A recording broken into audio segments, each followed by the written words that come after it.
काली माता का पुजारी। सदियों पर मोहित एक आत्मा की दीदा दलेरी उसने तहैया कर लिया था कि इस खानदान के हर फर्द को नेस्तो नाबूद कर देगी। और फिर वो कमर बस्ता हो गई तो खानदान वाले अंगुश्ते बदनदां हो गए कि लफ्ज लफ्ज और सतर सतर खौफ व हरास के समुंदर में गौता जन एक खौफनाक कहानी। मुसन्निफ जरगाम महमूद। भूत क्या है? अक्सर ये सवाल जहनों में उभरता है। दुनिया में लोगों की बड़ी तादाद भूतों के वजूद पर यकीन रखती है, लेकिन दुनिया के मुख्तलिफ माशरे में भूतों की माहियत और उनके किरदार पर नज़रियात मुख्तलिफ हैं। कई तरक्की याफ्ता ममालिक में भूतों के वजूद के बारे में मालूम करने के लिए कि आया कि भूतों का वजूद है या नहीं, ये सब मालूम करने के लिए साइंसी आलात की मदद ली गई है। इन आलात से भूतों के वजूद के बारे में मस्बत जवाब मिला है। भूतों के वजूद पर यकीन रखने वाले और भूतों के वजूद को अफसाना करार देने वाले करोड़ों अफराद इस दुनिया में रहते हैं।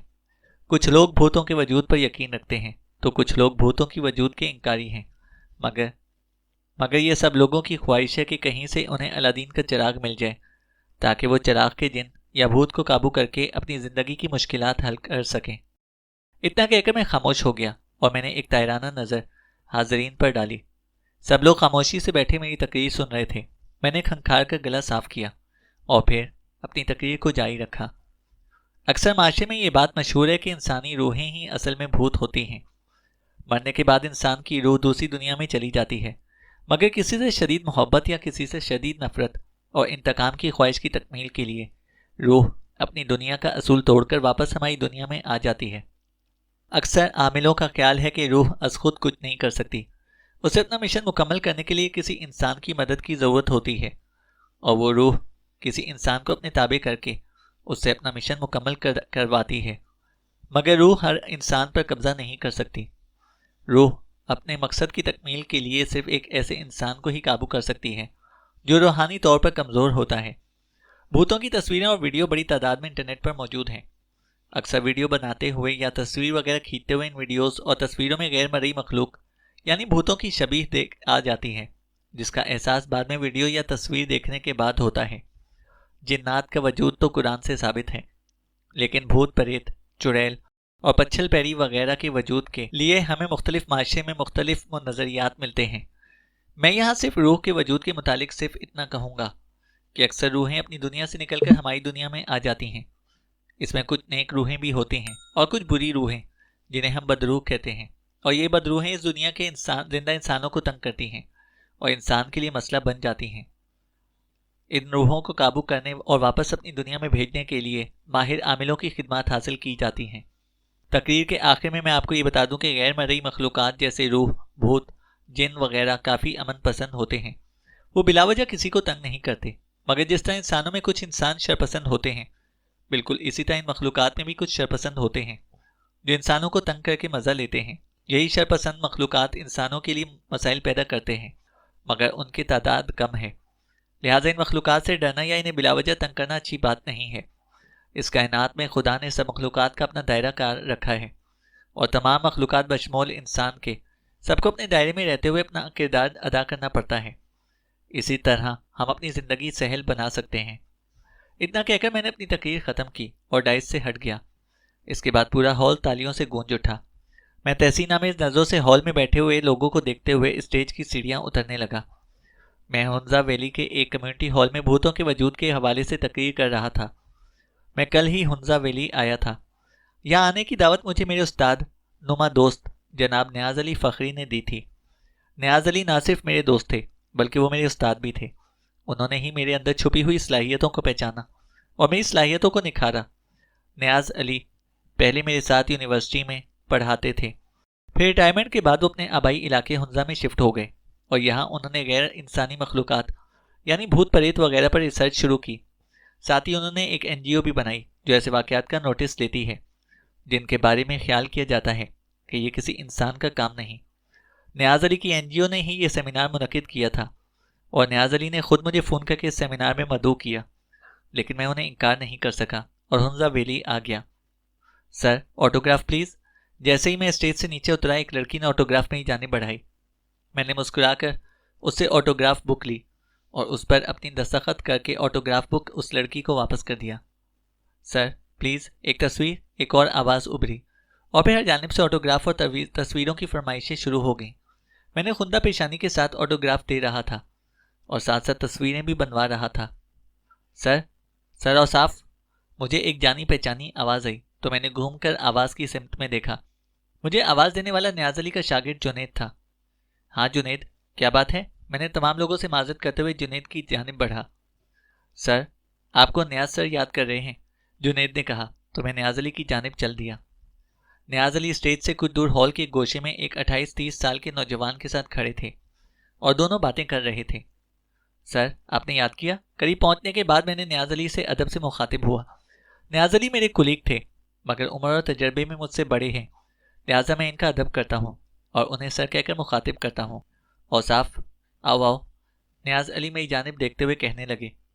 जफ़र, ये हैं प्रोफेसर औसाफ अली हमदानी, जिनका मैंने तुमसे तस्किरा किया था। न्याज अली ने मेरा तारुफ अपने साथ खड़े नौजवान से कराया। औसाफ, ये जफ़र अली शिराजी है। न्याज अली ने इस नौजवान का तारुफ भी मुझसे कराया तो मैंने गर्मजोशी के साथ जफ़र के साथ मुसाफा किया। औसाफ, जफ़र की बीवी के साथ कुछ मसला है, प्लीज़ तुम देख लो, न्याज अली ने हम दोनों का आपस में तारुफ कराने के बाद कहा।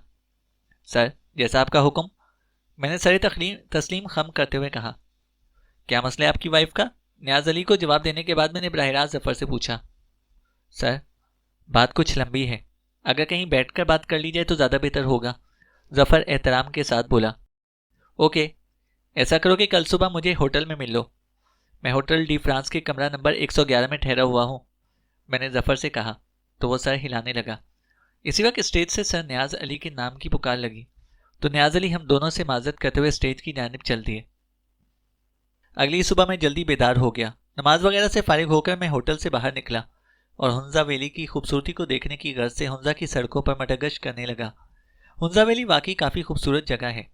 अल्लाह ताला ने खूबसूरती हुंजा वैली में कूट कूट कर भरी है। हर जानिब हरियाली ही हरियाली थी। खूबसूरत शफाफ पानी की झीलें और झील के किनारे खिले रंग बिरंगी फूल खूबसूरत नज़ारा दे रहे थे। दूर पहाड़ियों की चोटियों पर जमी सफ़ेद सफ़ेद बर्फ दिलफरेब नज़ारा पेश कर रही थी। पहाड़ों की चोटियों से उतरती ठंडी ठंडी हवा जब गालों से टकराती तो पूरे जिस्म में एक पुरलुत्फ एहसास जागज़ी हो जाता। मैं इन नज़ारों से लुत्फानंदोज़ हो रहा था। काफ़ी देर तक मैं हुंजा के खूबसूरत नज़ारों की सैर करता रहा और अल्लाह की सनाई की दाद देता रहा। सैर करने के बाद जब मैं वापस होटल पहुंचा तो मैंने देखा कि होटल के काउंटर पर जफ़र अली शिराजी खड़ा मेरा इंतज़ार कर रहा है। मुझे देखते ही जफ़र ने अपना हाथ हिलाकर मुझे मुतवज्जा किया। मैं सीधा जफ़र के पास पहुंचा। मेरे करीब पहुंचते ही जफ़र ने मुझे सलाम किया। सैर करते हुए ज़रा आगे निकल गया था। हुंजा वाकई बहुत खूबसूरत जगह है। जफ़र के सलाम का जवाब देने के बाद मैंने कहा, जी सर, हुंजा वाकई खूबसूरत जगह है, मैं भी पहली बार हुंजा आया हूँ। मेरी बात सुनकर जफ़र ने कहा, आप यहाँ के मकामी नहीं हैं? मैंने हैरत से पूछा। नहीं सर, मैं लाहौर से आया हूँ, जफ़र ने जवाब दिया तो मैं सर हिलाने लगा। चलो कमरे में बैठकर बातें करते हैं, मैंने जफ़र से कहा और काउंटर पर खड़ी लड़की से चाय अपने कमरे में भेजने का कहकर मैंने अपने कदम आगे बढ़ा दिए। मेरे साथ जफ़र भी कदम ब कदम चलने लगा। कमरे में पहुंचकर मैंने जफ़र को बैठने का कहा और ख़ुद वॉशरूम में घुस गया। फ्रेश होकर जब मैं वॉशरूम से बाहर निकला तो भाप उड़ाती चाय मेज़ पर रखी हुई थी। मैंने चाय का एक कप उठाकर जफ़र को दिया और ख़ुद दूसरा कप लेकर जफ़र के मुकाबिल सोफे पर बैठ गया। अब मुझे तफसील से बताओ कि तुम्हारी वाइफ के साथ क्या मसला है? मैंने चाय की चुस्कियाँ लेते हुए जफ़र से पूछा। ये पिछले माह की बात है, जफ़र चाय का कप हाथ में थामते हुए बोला। उसकी नज़रें कमरे की छत पर गड़ी हुई थीं। वो गहरी सोच में डूबा हुआ था और महसूस हो रहा था, शायद वाक़यात को अपने जहन में ताज़ा करने की कोशिश कर रहा था। पिछले माह मुझे कंपनी की जानिब से प्रमोशन लेटर मिला और साथ ही 1 साल के लिए हुंजा वैली में काम करने का हुक्म भी मिला। मैं और सीमा मेरी वाइफ का नाम है, जफ़र चाय की चुस्कियाँ लेते हुए कहने लगा। हाँ, तो मैं कह रहा था कि पिछले माह मैं और सीमा हुंजा वैली आने की तैयारियां कर रहे थे। जफ़र की आंखें फिर खला में घूरने लगीं। यार, सामान एहतियात के साथ हुंजा पहुंचना चाहिए, मैंने कॉन्ट्रैक्टर से कहा। उसने कॉन्ट्रैक्टर को मेरी कंपनी से हायर किया था ताकि मेरे घर का सामान लाहौर से हुंजा पहुंचाया जाए। सर, आप फिक्र ना करें, यह हमारा रोज़ का काम है। आपका सारा सामान एहतियात के साथ आपके हुंजा वाले घर में पहुंच जाएगा, कॉन्ट्रैक्टर ने जवाब दिया तो मैं इत्मीनान से सर हिलाने लगा। अच्छा साहब, मैं चलती हूँ, किचन से निकलकर मेरी मासी ने मुझसे कहा। हाँ ठीक है, ये लो अपने पैसे। मैंने अपना वॉलेट खोलकर उसमें से कई नोट निकालकर मासी को दिए। शुक्रिया साहब। 1 साल बाद जब हम वापस लाहौर आएंगे तो फिर तुमसे रब्ता कर लेंगे, मैंने मासी को वजाहत की। जी साहब, मासी ने मुझसे पैसे लेते हुए कहा और फिर वो दरवाजे की तरफ बढ़ गई। बेगम साहिबा कहाँ हैं?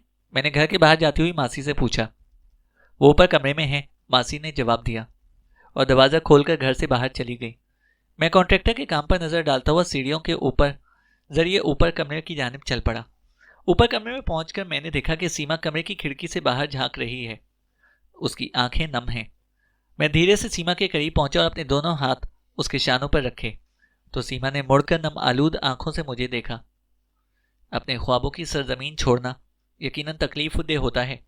मैंने सीमा की आंखों से निकलने वाले आंसुओं को अपनी हथेली पर लेते हुए कहा, मैं खुशी और गमी के अजब दौर में हूँ।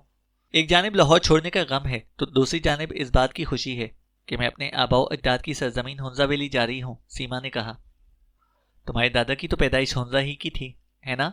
मैंने सीमा से तस्दीक करना चाही। हाँ, दादाजान हुंजा ही में पैदा हुए थे। सीमा ने मेरी बात की तस्दीक की। तो फिर तुम कभी हुंजा वैली क्यों नहीं गई? मैंने हैरत से पूछा। हुंजा कोई दूसरे मुल्क में तो नहीं है?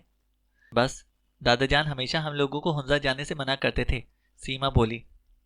तो अब तुम्हें कैसे इजाजत मिली हुंजा जाने की? मैंने कहा, अब दादाजान तो इस दुनिया में रहे नहीं। अब्बा जान तो मुझे मना कर रहे हैं कि मैं हुंजा ना जाऊं, सीमा ने वजाहत की। तो तुम लाहौर में लुक जाओ, सिर्फ 1 साल का कॉन्ट्रैक्ट है, 1 साल बाद मैं वापस आ जाऊंगा, मैंने सीमा से कहा। मैं आपके बगैर 1 मिनट नहीं रह सकती। आप 1 साल की बात करते हैं, सीमा मुझसे लिपटते हुए बोली। तुम इस हालत में एक नई जगह, मैंने सीमा के पेट की जानिब इशारा करते हुए कहा। सीमा 2 माह की हामिला थी। 2 दिन पहले ही लेडी डॉक्टर ने हमें यह खुशखबरी सुनाई थी। ये एक फितरी अमल है और मेरी तबीयत कोई ऐसी भी खराब नहीं। और फिर हुंजा कोई इतनी बैकवर्ड जगह भी नहीं है, वहाँ काफ़ी अच्छे अस्पताल वगैरह मौजूद हैं। मैं नेट पर सब कुछ सर्च कर चुकी हूँ। मैं हर हालत में आपके साथ चलूंगी। सीमा एक बार फिर मुझसे लिपट गई और अपना सर मेरे कंधे पर रख दिया। मैं हौले हौले सीमा के बालों में उंगलियां फेरने लगा। वहाँ रिहाइश का क्या बंदोबस्त है? कुछ देर बाद सीमा ने मुझसे पूछा। रिहाइश को तुम फिक्र ना करो, कंपनी ने एक बंगला किराए पर लेकर इसको सेट करवा दिया है। साथ ही एक मेड मासी का भी बंदोबस्त कर दिया है, मैंने सीमा को जवाब दिया तो सीमा इत्मीनान भरे अंदाज में सर हिलाने लगी। अगले ही दिन हम दोनों अपनी कार में हुंजा वैली के लिए निकल पड़े। घूमते फिरते इस्लामाबाद मरी कागान की सैर करते हुए हम दोनों 1 हफ्ते के बाद हुंजा पहुंचे। हुंजा पहुंचकर हम इस बंगले तक पहुंचे जिसका बंदोबस्त कंपनी ने हमारे लिए किया था। हमारी नई मेड जरीना ने हमारा इस्तकबाल किया। बंगला जदीद तर्ज का नया बना हुआ था। मखसूस हुंजा स्टाइल का वो बंगला सीमा और मुझे बहुत पसंद आया। साथ ही जरीना मासी भी हमें बहुत पसंद आई। जरीना नहायत होशियार और जाफिजानी से काम करने वाली औरत है। बंगला देखकर और जरीना मासी से मिलकर मैंने सुकून का सांस लिया। हमारे हुंजा पहुंचने से पहले ही हमारा सामान लाहौर से हुंजा हमारे बंगले पर पहुंच चुका था, जिसे जरीना ने खूबसूरती से सेट कर दिया था। सीमा को भी जरीना बहुत पसंद आई। अगले ही दिन से मैंने कंपनी के नए प्रोजेक्ट पर काम करना शुरू कर दिया। जफर इतना कहकर खामोश हो गया और मेरी जानिब देखने लगा। मैं गहरी सोच में डूबा जफर की बातें सुन रहा था। जफर के खामोश होने पर मैंने नजर उठाकर जफर की जानिब देखा। मुझे अपनी जानिब मुतवज्जा पाकर जफर ने अपनी सांस को दुरुस्त किया और फिर गोया हुआ। हुंजा मुंतकिल होने के चंद दिन बाद इतवार के दिन मैं और सीमा बंगले के गार्डन में माली से नए पौधे लगवाने की खातिर गड्ढे खुदवा रहे थे कि अचानक एक गड्ढा खोदते खोदते माली चीख उठा। अरे, इस गड्ढे में से ये क्या निकला? क्या है? मेरे और सीमा के मुंह से एक साथ निकला। तो माली ने गड्ढे में से अपना हाथ बुलंद करके हमें दिखाया कि हाथ में एक छोटी सी स्याह रंग की मूर्ति थी। सीमा और मैं लपक कर माली के करीब पहुंचे। मैंने हाथ आगे बढ़ाकर माली के हाथ से मूर्ति ले ली और मूर्ति पर लगी मिट्टी साफ करने लगा। मिट्टी साफ करके मैंने मूर्ति को बगौर देखा। आधा फीट लंबी वो मूर्ति किसी मर्द की थी जिसके चेहरे पर अजियत के आसार थे। बिलाशुबा वो मूर्ति आर्ट का एक बेहतरीन शाकार थी। ऐसा लग रहा था जैसे वो मूर्ति जिंदा जावेद हो और अभी बोल पड़ेगी। मैं मूर्ति को गौर से देख रहा था कि सीमा मेरे करीब आई और इसने मूर्ति मेरे हाथ से ले ली। जैसे ही सीमा ने मूर्ति अपने हाथ में ली, अचानक हवाएं तेज चलने लगी। आसमान पर स्याह बादल छा गए और चारों तरफ अंधेरा छा गया। मैं घबरा गया, मगर फौरन ही आसमान पर से स्याह बादल छट गए और दोबारा उजाला चारों तरफ फैल गया। उजाला होने के बाद मैंने सीमा की जानिब देखा तो मुझे सीमा के चेहरे के जाविये बिगड़ते हुए महसूस हुए। मैंने सीमा को मुखातिब किया तो सीमा ऐसे चौंकी जैसे गहरी नींद से जागी हो। मैंने घबराकर सीमा को थामा। सीमा, तुम्हारी तबीयत तो ठीक है ना? मैंने सीमा से पूछा। हाँ, मेरी तबीयत ठीक है, क्यों? सीमा ने उल्टा मुझसे सवाल किया। नहीं, कुछ नहीं, बस यूं ही, मैंने बात टाल दी। जफर देखो कितनी खूबसूरत मूर्ति है, मैं इसे अपने कमरे में रखूंगी, सीमा ने कहा और मूर्ति लेकर बंगले के अंदर चली गई। जफर इतना कहकर एक बार फिर खामोश हो गया और कुछ सोचने लगा। मैंने उससे डिस्टर्ब करना मुनासिब ना समझा और खामोशी से बैठा जफर के बोलने का इंतजार करने लगा। सर, आप यकीन नहीं करेंगे, कुछ देर बाद जफर ने फिर कहना शुरू किया। सीमा को इस मूर्ति से इतनी मोहब्बत हो गई थी कि वो घंटों इस मूर्ति के सामने बैठी रहती। इस मूर्ति के आने के बाद सीमा ने मुझे नजरअंदाज करना शुरू कर दिया। ना सिर्फ मुझे बल्कि वो अपने आप से भी लापरवाह हो गई। कई कई दिन सीमा अपना मुंह ना धोती थी, ना ही बाल बनाती, ना ही सीमा को खाने पीने का कोई होश रहा था। बस वो चुपचाप घंटों मूर्ति के सामने बैठी रहती थी। फिर एक दिन मैंने जबरदस्ती सीमा को बाल वगैरह बनाने पर मजबूर किया तो सीमा ड्रेसिंग टेबल के बड़े से आईने के सामने अपने बाल बनाने लगी। मैं बाहर बैठा था। मुझे सीमा की चीखने की आवाज़ आई। मैं दौड़ता हुआ अपने कमरे में पहुंचा तो मैंने देखा कि सीमा ड्रेसिंग टेबल के सामने अपना मुंह छुपाए खड़ी है और रो रही है। उसका पूरा बदन लरज रहा है। क्या हुआ, क्या हुआ? मैंने प्यार से सीमा के बालों में उंगलियां फेरते हुए पूछा। वो मेरा चेहरा बिगड़ गया है, सीमा ने बेरब्त अल्फाज में अपना मुद्दा बयान किया। तुम्हारा चेहरा? बेख्तियार मेरे मुंह से निकला। फिर मैंने प्यार से उसके चेहरे पर से उसके हाथ हटाए और उसका चेहरा देखने लगा। सीमा का चेहरा पहले की तरह खूबसूरत था। मेरे होंठों पर हंसी बिखर गई। लो जानू, अपना चेहरा खुद देख लो। मैंने सीमा का रुख आईने की जानिब फेरा। नहीं नहीं, सीमा ने अपनी नज़रें झुका ली। मैंने प्यार से उसकी थोड़ी पर अपनी उंगली रखी और उसका चेहरा ऊपर किया तो सीमा ने डरते डरते अपनी नज़रें ऊपर की और जैसे उसकी नज़र आईने पर पड़ी तो वो आंखें फाड़कर आईने को देखने लगी। ये मेरा चेहरा अब तो बिल्कुल ठीक है, मगर उस वक्त मेरी बजाय आईने में कोई और नजर आ रहा था, सीमा बेयकीनी के लहजे में कहने लगी। कौन नजर आ रहा था? मैंने मुस्कुराकर पूछा। वो कोई भूत था, सीमा बोली। जान, तुम बहुत थक गई हो और शायद टेंशन में भी हो। चलो कुछ देर आराम करते हैं, इससे तुम्हारी तबीयत सही हो जाएगी, मैंने प्यार से सीमा से कहा और उसे कंधे से पकड़कर बेड की जानिब लेकर जाने लगा। जफर, मेरा यकीन करो, मैंने खुद देखा कि मेरी जगह वो कोई भूत खड़ा था, सीमा फिर बोली। कोई बात नहीं, ऐसा अक्सर थकन की वजह से हो जाता है। तुम ये सुकून की टेबलेट ले लो और कुछ देर सो जाओ। उठोगी तो तुम्हारी तबीयत बिल्कुल सही होगी। मैंने सीमा को बेड पर बिठाया और बेड की साइड की दराज से सुकून बख्श टेबलेट निकाली और पानी के गिलास के साथ सीमा के हाथ में दी। सीमा ने वो टेबलेट पानी के साथ निगल ली। टेबलेट खाकर सीमा को नींद आ गई और वो सो गई। इस दिन के बाद सीमा को वो भूत अक्सर नजर आने लगा। सीमा आईना देखने से डरने लगी। सीमा की हालत दीवानों की जैसी हो गई थी। उसे नींद भी नहीं आती थी, वो पहरों जागती रहती। नींद की गोलियां भी उस पर बेअसर थी। मैंने कई डॉक्टर्स को सीमा को दिखाया, मगर कोई भी सीमा की बीमारी नहीं समझ सका। सीमा की हालत की वजह से मैं बहुत परेशान हो गया। लिहाजा मैं सोचने लगा कि मैं सीमा को लेकर वापस लौट जाऊं। फिर एक शाम जब मैं दफ्तर से वापस घर आया तो मैंने देखा कि सीमा नहा धोकर तैयार खड़ी है। उसने मेरा पसंदीदा लिबास पहना हुआ है। बहुत दिन बाद उसने मुझे वालेहाना अंदाज में खुशामदीद कहा। मैं सीमा का यह अंदाज देखकर बहुत खुश हुआ कि सीमा की तबीयत सही हो गई है। उस दिन हम दोनों काफ़ी दिनों बाद घर से बाहर निकले। रात का खाना हम दोनों ने बाहर खाया और हुंजा की सैर करने के बाद हम दोनों रात गए घर वापस पहुंचे। रात को जब मैं और सीमा वापस घर आ रहे थे तो हमारे घर के सामने हमारी पड़ोसी रज़ा अली आफंदी मिले। वो अपने कुत्ते के साथ टहल रहे थे। उनके पास असील नस्ल का इल्सेशन कुत्ता था। हेलो जफर, हेलो सीमा, कैसे आप दोनों? आफंदी ने हम दोनों को देखकर मुस्कुराते हुए पूछा। फाइन, आप सुनाइए कैसे हैं? और आज आप रात के वक्त शेरू को टहला रहे हैं? मैंने आफंदी को जवाब देकर सवाल भी दाग दिया। शेरू आफंदी के कुत्ते का नाम था। बस खाना खाकर टहलने निकला तो ये भी साथ हो लिया, आफंदी ने जवाब दिया। इसी वक्त अचानक शेरू ने भौंकना शुरू कर दिया। वो जोर जोर से भौंक रहा था और साथ ही आफंदी के हाथ से जंजीर छुड़ाना भी चाह रहा था। शेरू की नजरें मुसलसल सीमा पर जमी हुई थीं।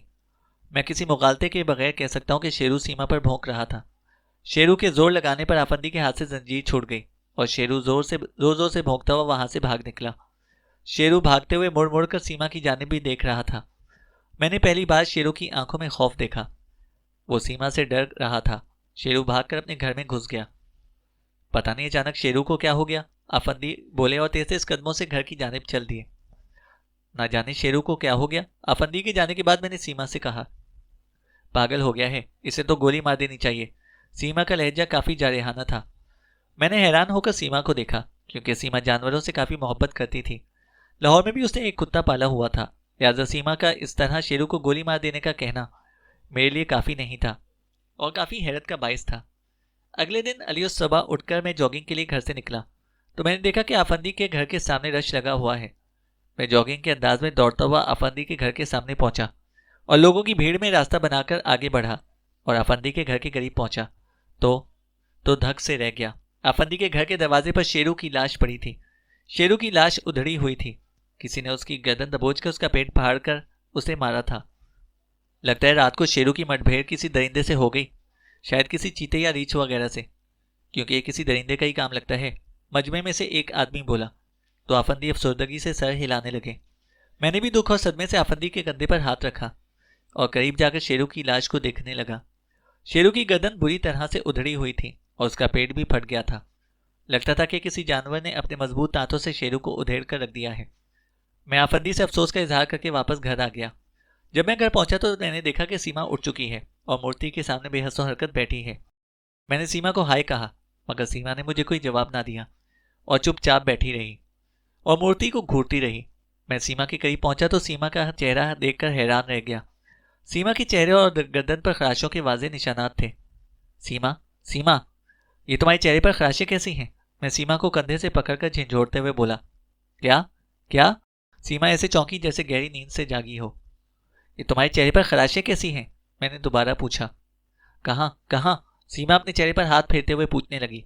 तो मैंने छोटा आईना उठाया और उसमें सीमा को उसका चेहरा दिखाने लगा। पता नहीं ये खराशें कहाँ से आईं? सीमा ने लापरवाही से जवाब दिया और दोबारा मूर्ति को घूरने लगी। मैं परेशानी के आलम में बेडरूम में आया तो मुझे मिसहरी के नीचे एक थैली नजर आई। मुझे हैरत और तजस्सुस हुआ कि मिसहरी के नीचे ये कैसी थैली रखी है। मैंने तजस्सुस के हाथों मजबूर होकर वो थैली मसहरी के नीचे से निकाली और थैली खोलकर देखने लगा। थैली को खोलकर जैसे ही मैंने थैली के अंदर हाथ डाला और थैली में रखी चीज़ बाहर निकाली तो मुझे जोर का झटका लगा और मैं दुख और सदमे से थैली में से चीज़ को निकालकर देखने लगा। थैली में से सीमा का नाइट सूट निकला था, जो जगह जगह से फटा हुआ था। इस नाइट सूट पर ताज़ा ताज़ा खून के धब्बे साफ नजर आ रहे थे और साथ ही इस नाइट सूट पर खून के साथ शेरू के जिस्म के बाल भी जाबजा चिपके हुए थे। सीमा ने शेरू को? मैंने दुख के मारे अपना सर पीट लिया। मेरी हालत बहुत बुरी हो रही थी। मेरा दिल चाह रहा था कि मैं चीख चीख कर रोऊं, मगर मैंने इस जबत का दामन थामे रखा और नाइट सूट दोबारा थैली में डालकर थैली का मुंह बंद किया और उसे पहली वाली पोजीशन में मिसहरी के नीचे रख दिया। नहा धोकर जब मैं बेडरूम से बाहर निकला तो सीमा की हालत भी संभल चुकी थी।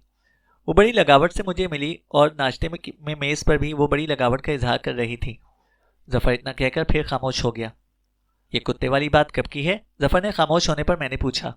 2 दिन पहले की, जफर ने जवाब दिया। फिर तुमने क्या किया? मैंने दोबारा सवाल किया। मैंने सीमा पर कुछ जाहिर होने नहीं दिया कि मुझे शेरू की मौत का राज मालूम हो गया है। मैं हस्बे मामूल तैयार होकर ऑफिस चला गया, मगर ऑफिस में मेरा दिल नहीं लगा। उसी दिन मुझे अपने बॉस से हुक्म मिला कि जो माल हमारी कंपनी ने लाहौर से मंगवाया था वो अभी तक नहीं पहुंचा है, तो मैं लाहौर चला जाऊं और मालूम करूं कि माल हुंजा ना पहुंचने की क्या वजह है। बॉस की बात सुनकर मैं बहुत खुश हुआ और मुझे यकीन था कि सीमा भी मेरी बात सुनकर बहुत खुश होगी, मगर जफर एक बार फिर खामोश हो गया। मगर क्या? मैंने पूछा। मैं ऑफिस से फौरन निकल पड़ा और घर पहुंचा। सीमा मुझे जल्दी घर आता देखकर हैरान हो गई। खैरियत तो है, आज आप घर जल्दी कैसे आ गए? सीमा मेरे हाथ से ब्रीफकेस लेते हुए पूछने लगी।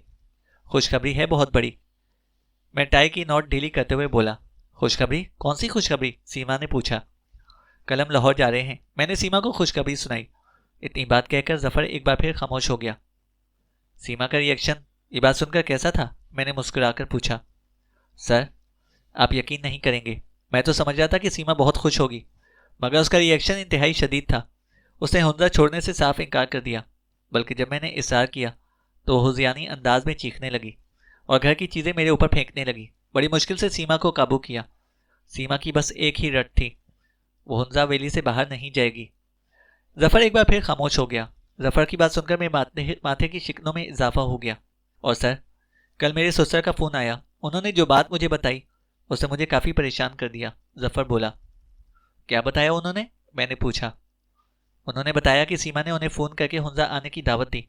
जब उन्होंने हुंजा आने से इनकार किया तो पहले तो सीमा ने खुशामद की, मगर फिर सीमा ने धमकी दी कि अगर उसके सारे घर वाले हुंजा नहीं आए तो वो खुदकुशी कर लेगी। ना सिर्फ अपने माँ बाप और भाई को, बल्कि सीमा ने अपनी बड़ी बहन जो कि अमेरिका में रहती है उसे भी फ़ोन करके फोर्स किया है कि वो कुछ दिनों के लिए अपने बच्चों के साथ हुंजा आए। जफर अपना माथा रगड़ते हुए बोला, हैरत अंगेज, सीमा अपने पूरे खानदान को हुंजा वैली में जमा कर रही है। मैं सोचते हुए बड़बड़ाया, ये बात मेरे लिए भी काफ़ी हैरत का बाइस है। जफर बोला, तुम्हारे ससुर वगैरह हुंजा वैली आने का इरादा रखते हैं? मैंने जफर से पूछा। सर, मेरे ससुर ने मुझे अभी ये राज बताया है कि उनके वालिद यानी सीमा के दादा ने सबको सख्ती के साथ हुंजा जाने से मना किया था, लिहाजा इनका कोई इरादा नहीं है हुंजा आने का। जफर बोला, क्यों? सीमा के दादा ने अपने खानदान को हुंजा आने से क्यों मना किया था? क्या कोई मसला या खानदानी दुश्मनी? मैंने फिर से पूछा। कुछ मालूम नहीं। सीमा के दादा की तो पैदाइश हुंजा की थी, मगर फिर भी वो कभी खुद हुंजा में नहीं आए और ना ही उन्होंने अपने किसी बच्चे को हुंजा आने दिया। जफर बोला, अब सीमा के दादा कहाँ हैं? मैंने पूछा। पिछले साल सीमा के दादा का इंतकाल हो गया था। जफर बोला तो मैं ठंडी सांस भर के रह गया। इसका मतलब है कि सीमा के दादा के साथ ही वो राज भी दफन हो गया। मैं बोला तो जफर असबात में सर हिलाने लगा। ठीक है, तुम्हारे घर चलते हैं, वहां चलकर देखते हैं कि सीमा के साथ मसला क्या है। मैं अपनी जगह से उठा और अपना मखसूस बैग उठाया और उसे खोलकर चेक करने लगा कि तमाम चीज़ें बैग में रखी हैं या नहीं। बैग चेक करने के बाद मैं जफर के पास आया तो जफर भी सोफे से उठकर खड़ा हो गया। फिर मैं और जफर की कार में बैठकर उसके घर की जानिब रवाना हुए। 10 मिनट की ड्राइव के बाद जफर ने सफ़ेद मार्बल के बने मखसूस हुंजा स्टाइल के एक खूबसूरत बंगले के सामने कार रोकी तो मैं अपनी जानिब का दरवाज़ा खोलकर नीचे उतर गया। मैंने बंगले पर एक तायराना नज़र डाली। बंगला काफ़ी खूबसूरत और जदीद तर्ज का था। सफ़ेद मार्बल सूरज की सुनहरी किरणों में चमक रहे थे। जफर भी कार से नीचे उतरा और उसने आगे बढ़कर बंगले का दरवाज़ा खोला और अंदर दाखिल हो गया। जफर के पीछे मैं भी बंगले में दाखिल हुआ। बंगले के अंदर दाखिल होकर मैंने देखा कि एक वसी लॉन है जिसमें बहुत खूबसूरत फूलदार पौधे लगे हैं। हरी हरी घास किसी मखमल की तरह फर्श पर बिछी हुई मालूम हो रही थी। मैं सताइशी नज़रों से लॉन को देखने लगा। लॉन तो बहुत खूबसूरत बनाया है। बिलाखिर दिल की बात मेरी ज़बान पर आ ही गई। ये सब सीमा का कारनामा है, मगर जब से वो मनहूस मूर्ति मिली है सीमा सब कुछ भूल गई। बस दिन रात मूर्ति के सामने बैठी रहती है, उसे अपना होश तक नहीं है। जफर ये कहते हुए घर के अंदरूनी दरवाजे की जानिब बढ़ गया। मैं भी जफर के साथ अंदरूनी दरवाजे की जानिब बढ़ा। अचानक मैं ठिठक कर रुक गया। मेरी छठी हिस्स मुझे खबरदार करने लगी। मैंने जफर को एक नज़र देखा जो अंदरूनी दरवाज़ा खोल रहा था। फिर मैंने मकान की जानिब नज़र उठाई। मुझे इस मकान में शैतानी कुव्वतों का एहसास हो रहा था। मैंने एहतियात के साथ कदम उठाए और जफर के पीछे चल दिया। जफर अंदरूनी दरवाज़ा खोलकर घर के अंदर दाखिल हुआ। घर के अंदर दाखिल होते ही जफर के मुंह से हल्की सी चीख निकल गई। जफर की चीख सुनकर मैं जल्दी से घर के अंदरूनी दरवाजे से गुजरकर घर के अंदर दाखिल हुआ। मैं जहाँ दाखिल हुआ था वो एक बहुत बड़ा सा हॉल था। पहले शायद वो खूबसूरती से सजा हुआ होगा, मगर अब हर चीज़ बेतरतीब पड़ी थी। दीवारों से तस्वीर उतर कर फर्श पर बेतरतीब पड़ी थी। सोफे भी उल्टे पड़े थे। शीशे के शोपीस फर्श पर किर्चियों की सूरत में बिखरे पड़े थे। सीमा, सीमा! जफर बेताबी के साथ चीखता हुआ घर के अंदर की जानिब दौड़ पड़ा। मैंने उसके पीछे तेज कदमों से चलने लगा। साहब, साहब! हॉल के कोने से आवाज़ उभरी तो मैंने देखा कि एक औरत जो हुलिये से मासी लग रही थी जफर की जानिब लपक कर आई। ज़रीना मासी, सीमा कहाँ है? जफर ने बेताबी से ज़रीना का पूछा। साहब, साहब! ये सब बीबी जी ने किया है, ज़रीना फूली हुई सांसों के साथ बोली। सीमा कहाँ है? जफर ने दोबारा अपना सवाल दोहराया। वो बीबी जी ऊपर छत पर, ज़रीना जल्दी जल्दी बोलने लगी। ज़रीना के मुंह से इतना सुनकर जफर फुर्ती के साथ ज़रीना की जानिब दौड़ पड़ा और एक साथ 3-4 सीढ़ियाँ फलांगते हुए ऊपर की जानिब को दौड़ा। जफर के पीछे मैं भी सीने की जानिब लपका और ऊपर की सिमत में जल दिया। जफर ने ऊपर पहुंचकर छत का दरवाज़ा लात मारकर खोला और ऊपर छत पर पहुंच गया। मैं भी जफर के पीछे पीछे था। मुझे एक बार फिर जफर की चीख सुनाई दी तो मैं तेजी के साथ छत पर पहुंचा। छत पर पहुंचकर जो मंजर मैंने देखा वो मुझे सिजदा करने के लिए काफ़ी था।